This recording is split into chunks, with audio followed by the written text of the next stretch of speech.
স্পেনের সীমানা পৃথিবীর সবচেয়ে অদ্ভুত এবং বিস্ময়কর, আর এর মধ্যে একটি সীমানা প্রতি 6 মাসে দেশের হাত বদলায়। আপনি কি জানেন স্পেন ও যুক্তরাজ্যের মধ্যে সীমানা রয়েছে, যদিও তাদের মধ্যে দূরত্ব 1400 কিলোমিটারেরও বেশি। এই সীমানা জিব্রাল্টার নামক একটি স্থানে রয়েছে, যা স্পেনের দক্ষিণ উপকূলে অবস্থিত একটি ব্রিটিশ অধিকৃত এলাকা। যুক্তরাজ্যর 1713 সাল থেকে এটি নিয়ন্ত্রণ করে আসছে এবং স্পেন বহুবার এটি ফেরত চাওয়ার চেষ্টা করেছে। আশ্চর্যের বিষয় আরও আছে। স্পেনের একটি ক্ষুদ্র এলাকা রয়েছে যার নাম লিভিয়া, যা সম্পূর্ণভাবে ফ্রান্স দ্বারা ঘেরা। এটি স্পেনের মূল ভূখণ্ড থেকে মাত্র 1.6 কিলোমিটার দূরে এবং এখানে প্রায় 1500 জন মানুষ বাস করে। এখন চলুন দক্ষিণে যাওয়া যাক। স্পেনের দুটি শহর রয়েছে উত্তর আফ্রিকায়, সেউতা এবং মেলিয়া, যেগুলি মরক্কোর উপকূলে অবস্থিত।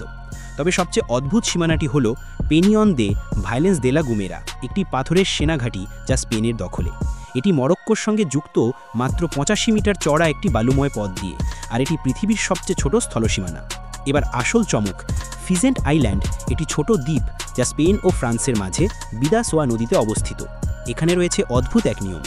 জানুয়ারি থেকে জুন এটি স্পেনের দখলে থাকে, আর জুলাই থেকে ডিসেম্বর এটি চলে যায় ফ্রান্সের নিয়ন্ত্রণে।